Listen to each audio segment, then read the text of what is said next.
Hello and welcome to From Agenda to Action, a City of Ames podcast that helps residents better understand the decisions made at the Ames City Council meetings. I'm Bill Gebhart with Communications and Outreach.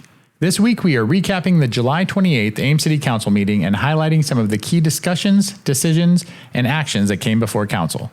To help break it all down, I'm joined by Ames Mayor John Haila. Mayor, thanks for being here. Good afternoon, Bill.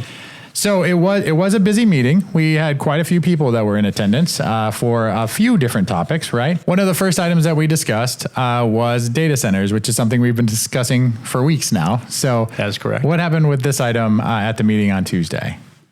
Well, staff have been asked by council to come back and propose what a timeline would be in order to answer 12 key topics or areas of interest, concerns that were raised at the June 30th public input session.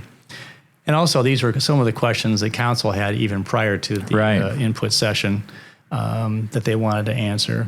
And instead of having an arbitrarily set temporary pause for, let's just say, a year or some random number, council wanted more specificity in terms of what the tasks would be and what staff's estimate would be for accomplishing those. And as was laid out in the council action form, staff was aggressively estimating approximately 6 months to accomplish what council had previously given direction to. Now, this was clearly identified as being aggressive, and also it did not include any added tasks or aspects of work that council wanted staff to look into, and also if there were desires for special input sessions, which I'm not sure that that's going to occur. It may, but the point is right now there's a lot of there was some uncertainty in terms of the exact amount of time was going to be necessary. So it was a very appropriate way to approach this, to give a minimum time slot, and then council identified approximately 5 or 6 other items that they want to be looked into. Some will be looked into by staff, and there was a motion made to form a kind of an advisory committee to address a few questions that really staff doesn't have the expertise to do, but also maybe somebody in the community does have. So they ended up, in the end, adopting and asking staff to proceed with all 12 items that were listed in the council action form, plus 4 or 5 more items to look into. And then in the end, they did pass a temporary pause that would go through May 1st, 2027, to allow for ordinance changes, updates, other guidance, design guidelines, processes, because all that takes time, first of all, just to discuss. Right. For council to go ahead and talk about it behind the dais, from time to time get public input, and then ultimately pass those changes. And so there had been some consideration of a longer period of time, but I think that there was it ended up being a compromise, and this can be either extended if necessary, or it could be shortened if feasible, depending upon how fast work is done. And I know that staff understands that council's interested in keeping this moving. But the other thing is that there's a lot of other things that are on staff's plate to work through. Not just doing this. Yeah. That's correct. And so there's a balancing act, and there's goals and tasks that council has already adopted that staff have been working on. And so there's quite a balancing act going on, because we want to make sure that we get it right.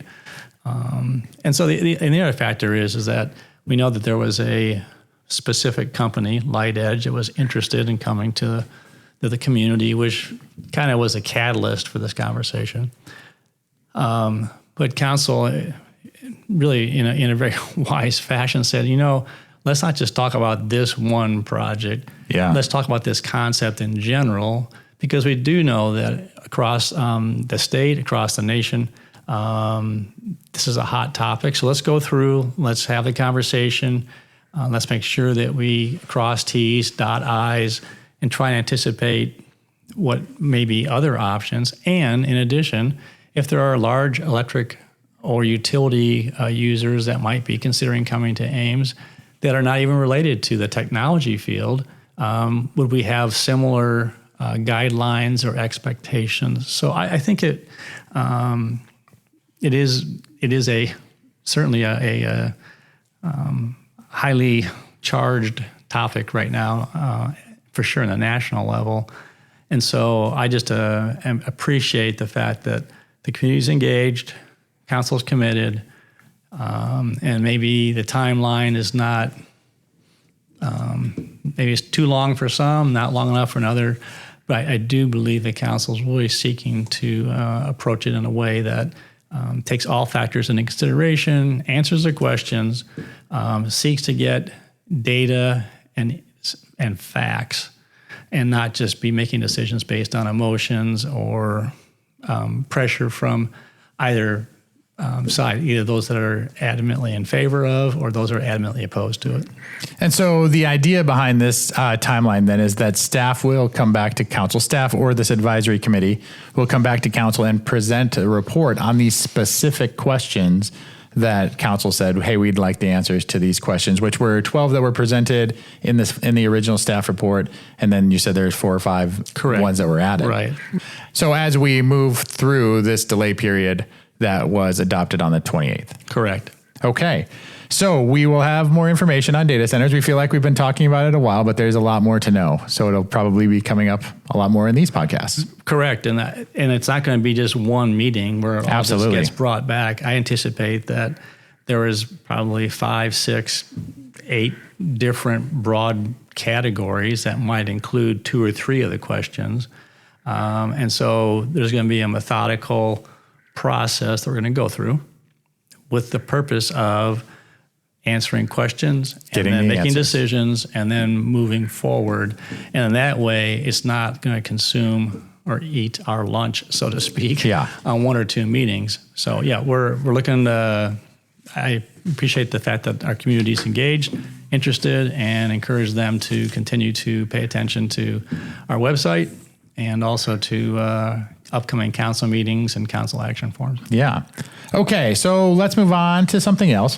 So there was a resolution accepting easements and approving purchase agreements for the Traffic System Capacity Improvement Program on 13th and Grand. What was that about? Yes, the years ago, there was a proposal to make improvements at 13th and Grand, which is a very busy intersection, as people know. And then people can be stuck there waiting for quite some time in order to move either east-west, north-south, or making turns. That required the acquisition of a lot of property. And a few years ago, council, and that approach stopped. It came to an end.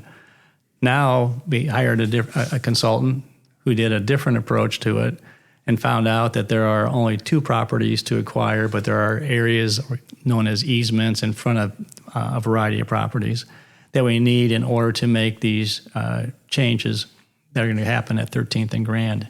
So approximately 1/2 of the properties that require easements and or acquisition have agreed to a financial remuneration. And they vary significantly depending upon how much and how it might impact their property.